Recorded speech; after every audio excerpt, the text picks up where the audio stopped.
You're tuning into the deep dive, and let's get straight to it. If you're in the construction sector thinking about employing migrant workers, well, you probably know it can feel like navigating a maze. All those rules, requirements, it's a lot. It really can be overwhelming, yeah. So today we're aiming to cut through some of that complexity. We're focusing specifically on the work permit requirements for construction. We've looked at the official sources, the ones detailing the rules for this Yeah, industry. exactly. We're pulling out the essential information. Think of this as a focused guide. What you really need to know, who you can hire, how many, the costs, and crucially, the actual steps for applying within construction. Okay, great. So first things first, who can actually be hired? It's not just anyone from anywhere. No, definitely not. There are specific rules about the approved source, countries, and regions. You've got Malaysia, the People's Republic of China, or PRC. Okay. Then there's a group called non-traditional sources, NTS. That includes places like India, Sri Lanka, Thailand, Bangladesh, Myanmar, the Philippines, and also North Asian sources, NAS, that's Hong Kong, with an HKSR passport, Macau, South Korea, Taiwan. Right. And it's worth noting, the NTS list is actually expanding soon. Yeah. From June 1st, 2025, Bhutan, Cambodia, and Laos will be added to that list as well. It's all about managing the workforce flow, really. Makes sense. So that's where they can come from. What about age? Are there limits there? Yes, age is a factor. Minimum age for any non-domestic migrant worker is 18, always. 18, okay. But for the upper limit, when you're applying right now, it differs. Malaysians need to be under 58, non-Malaysians under 50. Interesting difference. It is, but that's also changing quite significantly. From July 1st, 2025, it simplifies.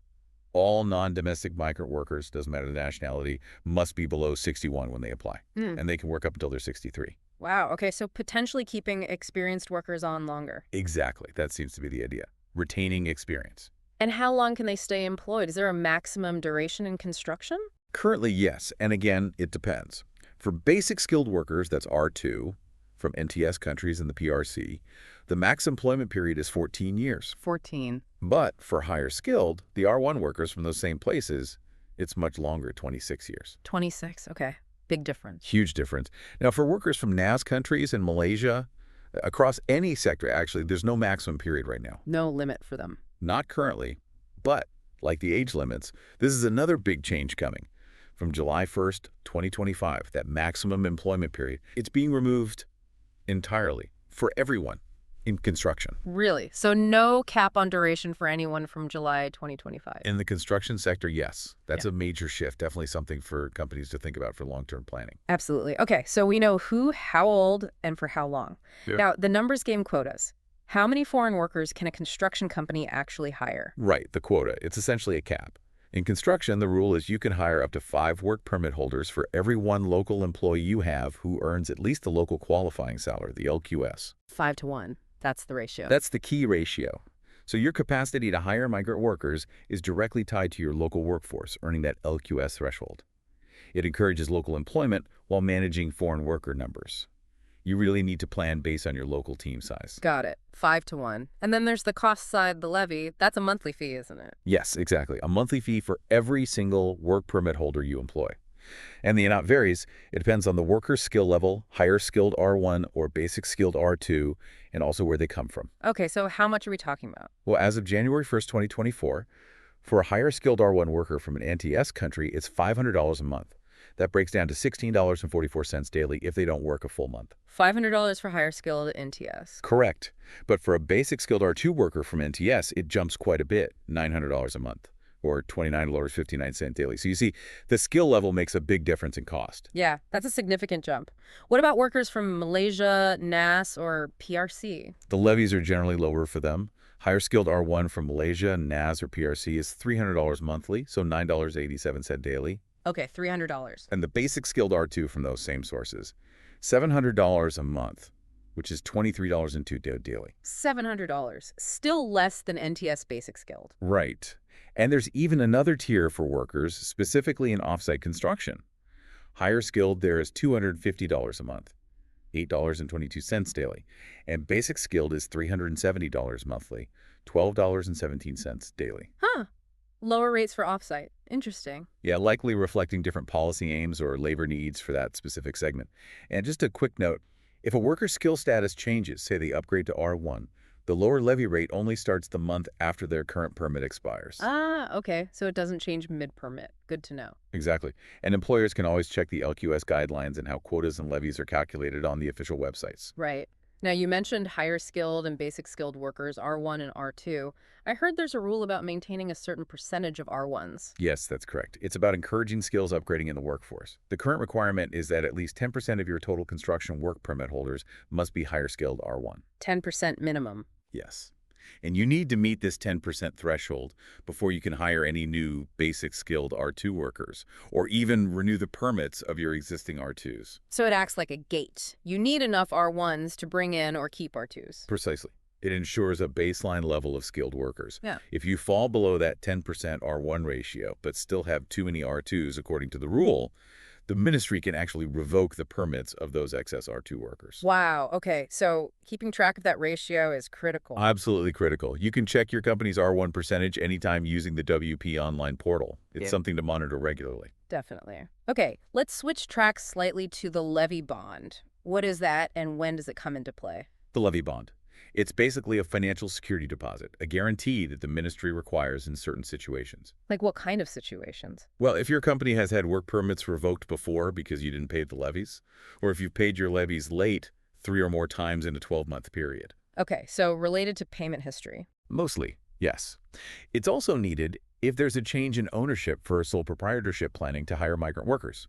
Or, importantly, if you're starting a brand new business, sole proprietorship, partnership, or even an incorporated company with less than $50,000 paid-up capital, and you want to hire migrant workers. So it's a safeguard for the government, especially with new entities or those with payment issues. Exactly. It ensures financial responsibility, particularly where there might be a higher risk of non-payment. For newer, smaller companies, it's definitely an upfront cost to factor in. Right. How much is the bond? It depends on the skill level again. Right. For each higher skilled R1 or basic skilled R2 worker you plan to hire under the bond requirement, it's $600 per worker. $600. While for unskilled workers, it's much higher, $2,000 per worker. So the total amount can add up depending on who you're hiring. Okay.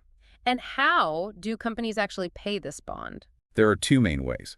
First is electronic payment, using Pay Now Corporate.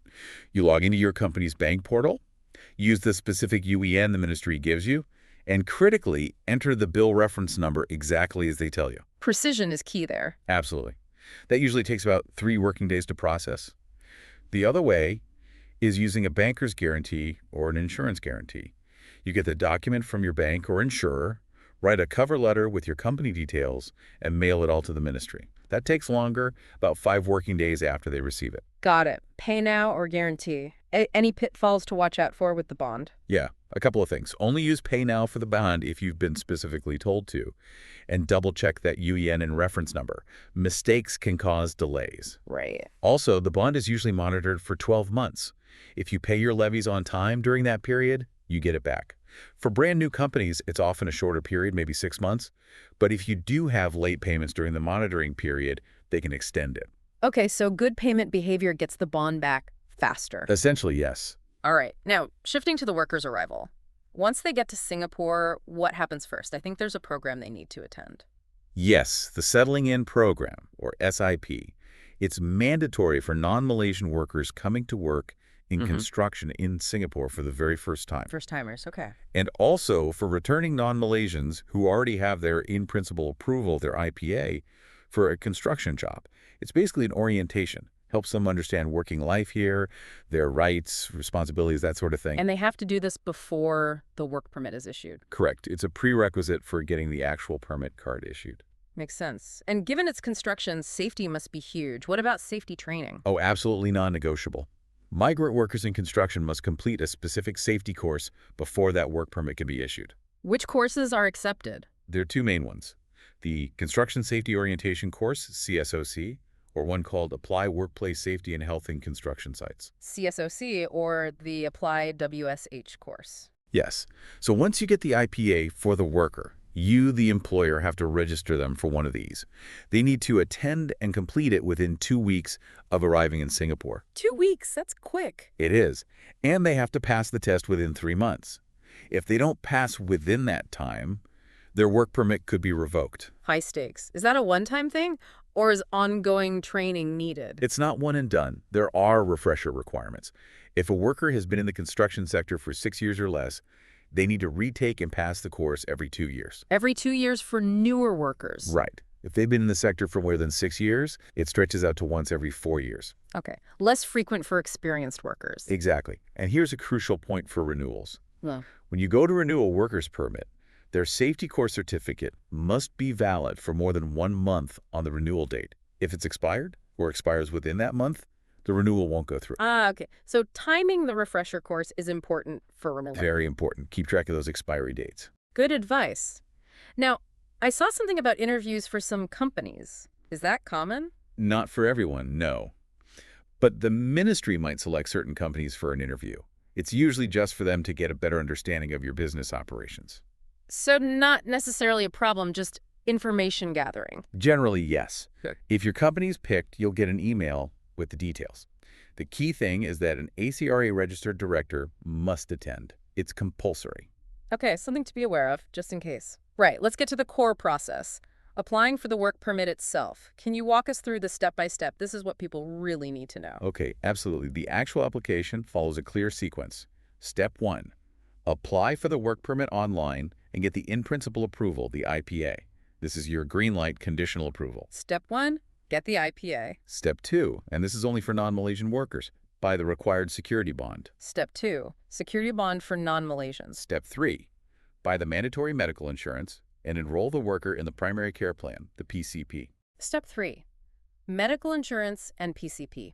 So IPA, bond if needed, then insurance, PCP, in that order. Exactly that order. You can't really proceed to the next step without completing the previous one. Okay, that's clear. But is there anything needed before step 1, before even applying for the IPA? Yes, this is absolutely critical and sometimes overlooked.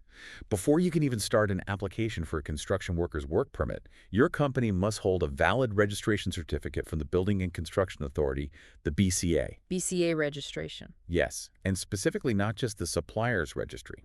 Or, alternatively, your company needs to be registered under the Singapore List of Trade Subcontractors, SLUTs. One of those is essential. Okay, BCA or CELOT's registration first. It proves your company meets the sector's standards. And there's another big change coming here, too. From June 1st, 2025, the requirement tightens. All construction companies will need registration under the BCA's Contractors Registration System, the CRS. CRS registration becomes mandatory for everyone from June 2025. To apply for or renew S passes and work permits for construction workers, yes. So companies really need to check the BCA website now, understand the CRS requirements, and get registered if they aren't already. Getting the company registration sorted is truly step 0. Step 0, I like that, a crucial foundation. Okay, now you mentioned medical insurance and the primary care plan, PCP. In step 3, can we unpack those a bit more? Sure. So employers are legally required to buy and maintain medical insurance for every work permit holder. This has to cover inpatient hospital care and surgery costs. That's standard. Standard medical insurance. Right. Then there's the primary care plan, the PCP. This became mandatory from April 1st, 2022 for certain groups. It applies to work permit holders, but not domestic workers, and S pass holders if they either live in dorms, housing 7 or more workers, or if they work in construction, marine shipyard, or process sectors, the CMP sectors. It's based on your company's main business activity. So mandatory for construction workers, essentially, and those in larger dorms. Pretty much, yes. For other work permit or S pass holders, it's optional, but MOM does encourage it. When do you buy the PCP and insurance? You need them before the actual work permit card can be issued or the renewal processed. So the best time is right after you receive the IPA for a new hire or the renewal notice for an existing worker. Get it sorted then. Okay. And after buying the PCP? You have to make a declaration. Tell the ministry you've bought it. You do this online via their e-services portal. There are separate links for work permit and S-Pass declarations, so you use the right one. Got it. Buy it, then declare it online. What does the PCP actually cover for the worker? It's designed for their primary healthcare needs. It's valid for a year, renews automatically unless the employer terminates it.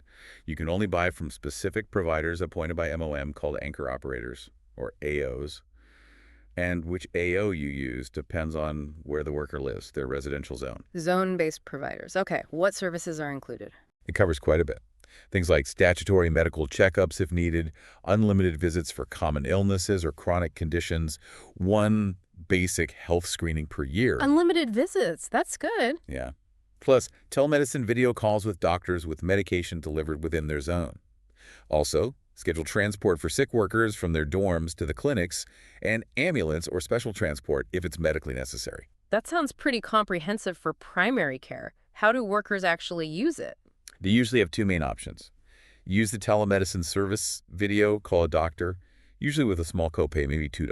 Okay, virtual option. Or they can physically visit a designated medical center or clinic within their zone. There's often a slightly higher copay for that, maybe $5. If they live in a dorm, transport is often arranged by the anchor operator. And finding these clinics. The ministry provides resources. You can search by the worker's residential zone or their postal code to find the assigned clinics. These include migrant worker medical centers, some on-site centers and dorms, and other partner clinics. They list operating hours too, but usually closed on public holidays. Okay, so the system directs them to the right place based on where they live. That's the idea. A structured way to access care. This PCP seems like a really significant part of worker welfare now. Okay, finally, are there any overarching general conditions to keep in mind for both the employer and the worker once the permit is active? Yes, definitely. These are ongoing responsibilities. For employers, the big ones are only employ valid permit holders, obviously. Pay the salary you declared and pay it on time. Cover their upkeep and medical costs, including that insurance and PCP. Provide proper housing that meets standards. Send them for required medical exams. Pay the levy every month. Buy the security bond if they're non-Malaysian. Standard employer duties? And a really important one. Employers cannot receive any money or benefits from the worker or an agency just for employing them. No kickbacks. Right, protecting the worker. And what about conditions for the workers themselves? They have obligations too. They must work only for the employer listed on their permit, in the job specified, and in the approved sector construction, in this case. No side businesses or other jobs. Okay, stick to the approved job. They must live at the address the employer provides and tell the employer if they move. They have to carry their work permit card always. And there are rules about not marrying Singaporeans or permanent residents or getting pregnant here without getting official approval first. These apply even after the permit ends, unless they are married to a local with approval. Okay, clear rules for them too. Wow, this has been incredibly thorough. We've really covered the key aspects of work permits in construction, especially that step-by-step application process. It is a lot to manage. From checking company registration like the BCA CRS requirement, understanding who you can hire, the quotas, the levies, the skill requirements like that 10% or 1 rule, ensuring safety training, arranging the insurance and PCP. It all needs careful handling. Following the steps, IPA, bond if needed, insurance PCP seems absolutely crucial. It really is. Getting the sequence and the prerequisites right avoids delays and potential problems. So for anyone listening who's involved in this, definitely worth revisiting this deep dive, maybe noting down those steps. And of course, always check the official Ministry of Manpower website. Things change, details matter, that's the definitive source. Absolutely. Which leads to a final thought, perhaps. Considering how detailed these rules are and how they seem to be evolving, like the age limits, employment durations, the CRS registration, how can construction companies proactively adapt? How can they streamline their hiring and workforce planning, not just for compliance today, but for long-term sustainability in this regulatory landscape? That's a great question to leave our listeners with. How to build resilience and efficiency into their processes. Food for thought.